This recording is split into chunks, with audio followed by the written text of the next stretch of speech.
Hi everyone, welcome back to Coffee Books and Rain. Today I don't have coffee, but I do have a cup of mint tea. No rain, but maybe some this weekend, so we can cross our fingers there. But we always have books. And today we are reviewing Last Chance to Save the World by Beth Revis in his Chaotic Orbits number 3. We did cover book 2 not too long ago. I would love to say it like 6 months ago, but I would really have to go back and kind of figure out where in my reviewing I did review it. But I remembered loving it. I saw this one pop up, knew I needed it to, I don't know, it does conclude the series. It really feels like we could go further should the author want to explore beyond the end of this book. But for now, I think this Chaotic Orbits trilogy novella trilogy series perhaps, is at an end for now. So let us dive into book 3 of Chaotic Orbits, Last Chance to Save the World. The explosive, satisfying conclusion to the Chaotic Orbits novella trilogy sees Ada and Ryan breaking into a high-security facility to give Earth a fighting chance at survival. Sexy, fast, fun, and funny, this happily ever after ending is perfect for fans. Question mark on that one. Is perfect for fans of the Murderbot novels and the Wayfarer series. And I've heard a lot of good things about the Murderbot series. I think that's Martha Wells. I have a Martha Wells book on deck, but I haven't reviewed it yet. So, but anyway, I might do the Murderbot series. I might. After a few weeks trapped on board a spaceship with Ada, and oh look, there's only one bed, Ryan has to admit that Ada's rebels have a point. The nanobots poised to be unleashed on Earth were infected with malware that will ultimately leave the residents of Earth in a worse position than they're in now. But is it too late? Ada and Ryan arrive on Earth with little time to spare. Together, they have to break into a high-security facility and infect the nanobots with a counter-virus before they're released in order to give Earth a fighting chance. And if Ada happens to notice some great tech lying around in the high-security facility, shouldn't she have access and happen to steal a bunch of it when Ryan's not looking? Well, he knew who she was before teaming up with her, and if he wants it back, then he's going to have to catch her first. With countless twists and turns, this enemies to lovers, slow burn, and high-tension romance plays on Sherlock and Moriarty character dynamics rooted with science fiction and heavy romance and mystery angles. So, I was going to say this book felt kind of short because when I got the audiobook for it, which the audiobook was very well done, it was only like 3.5 hours long. So in a way I was kind of like bummed because I would love to have more from these characters. So maybe they're going to put all 3 into a single book, and then it could probably be like then it would probably be like a 500-page book if it's like all 3 of them put together. But it does say it's, about 130 pages in a Kindle edition, and the expected publication is April 8th of 2025. So I will probably release this sometime right around in that window. I'm usually a couple days before or after, just depending on how my schedule is lining up. But this book was fun. Now, there's a lot of tongue-in-cheek humor. Ada is very much she is not a good guy, but she's not a bad guy either. She's definitely got some vigilante vibes that she's doing some things for a good reason, like saving the Earth and that sort of thing. The inhabitants of Earth, I guess you could say.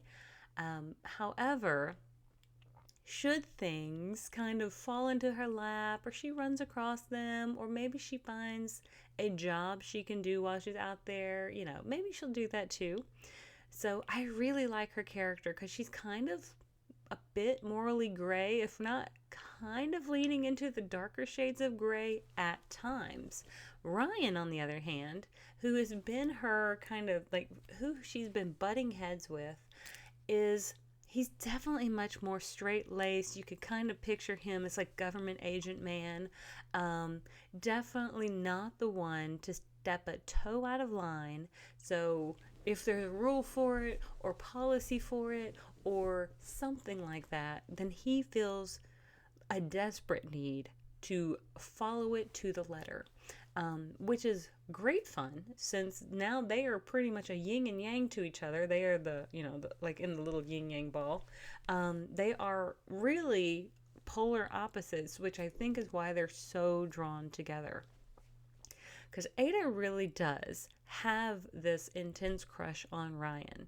And even though they've spent like a whole week in this shuttle together, a week or 10 days or something like that, from the end of book 2 to now, they, Ada, they're now like hours away. They're entering Earth's orbit. They are, about to land, and Ada's like, you didn't even take like an opportunity to like share this bed with me, and kind of keeping it PG, and he's like, oh, I didn't know it was an option. And she's like, I could not have been more clear that you had the option. And I think that's really funny because I do think that happens in just everyday life as well, where a girl thinks that she's being very blunt. However, we often also find that our bluntness still seems very vague to gentlemen, to men. And so they are still left very confused. But we're also probably not as direct as they are sometimes. And I find that frequently if and when I ever put myself, like, if I cross that toe over there into that dating field, I often am just like, do I want to do this right now? Is this the headache that I want to endure? Like, what is wrong with me? Am I crazy? But we're not talking about me. We're talking about Ada and Ryan. So Ada's like, well, you had like all this time. You didn't take any sort of opportunities to enjoy yourself on this trip that we've had by ourselves alone in space. So, oh well, it's too late now. And he kind of looks dejected, like, oh, dang, I didn't know I had this opportunity until, like, I've lost it. So, now, one of the things I will kind of question in this particular summary is that it says this happily ever after ending is perfect. I question that because I found the ending to be bittersweet in different ways. That's my personal thought, and if that's a spoiler, I do apologize. However, that's my personal thought on the ending of this. Now, was it good? Yes, I thought it was great, because when you try to mix oil and water in the same way you have Ada and Ryan, they don't stay mixed for very long, even if you really do your best to emulsify the heck out of it. It really just doesn't. It wants to kind of, again, go their separate ways. So in my personal opinion, I do think the ending is appropriate, because until they can each overcome something else, that's why I feel like there could be more just beyond these 3 books and these 3 novellas, I guess you could say. However, we make it back to Earth, and in book 2, which, yes, I do feel like you need to know what happened in book 2 to understand the premise of what's going on in book 3, or again, novellas. Book 2, Ryan and Ada are at a party at like this kind of like gala, so to speak, and there's talks about these nanobots that are being sent to Earth. Well, they uncover some information about these nanobots. Now, fast forward to book 3, and we are having to address the issue of these nanobots. Now, they are designed to clean the water and the air and various other aspects of the Earth, which has become so polluted and tainted over the period of time that there are like barges or kind of almost land masses of trash in the ocean. And they do mention in the book that even though it's going to take years for these nanobots to fully do the job that they've kind of been programmed to do, it's going to take a long time, and maybe any sort of real change might not be visible even for the first year, because it's going to just take that much time to chisel away at it.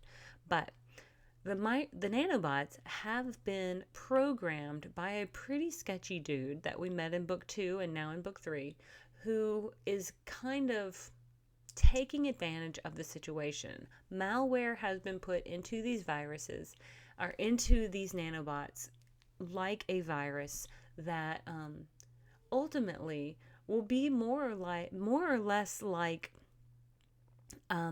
these nanobots will be designed to almost fail, that they will not be able to save Earth, which then will have to push the remaining people on Earth to have to figure something else, whether it's like almost a subscription service to pay to keep these nanobots going. It's like, oh, well, we could send a patch, but maybe it's going to cost money. Or well, since that didn't work, now we've got to think of another option, because oh darn, our nanobots to clean the atmosphere or water didn't last as long as we thought. Well, they've been sabotaged because the uber rich in this particular book like their money, and so like to have the power over people in order to leverage that power for their own personal gain.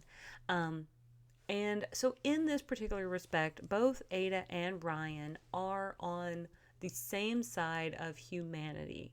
Now, they both have different views of how that should be done, but Ryan is willing to help Ada more or less break into the system, or break into where these nanobots are being held, and try to figure out how to upload counter virus programming to make the actual nanobots function the way they're supposed to, which means cleaning without having a breakdown cycle.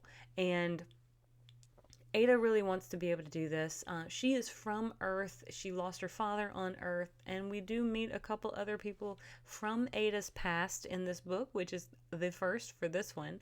And Ryan has to look the other way on a couple different scenarios as well.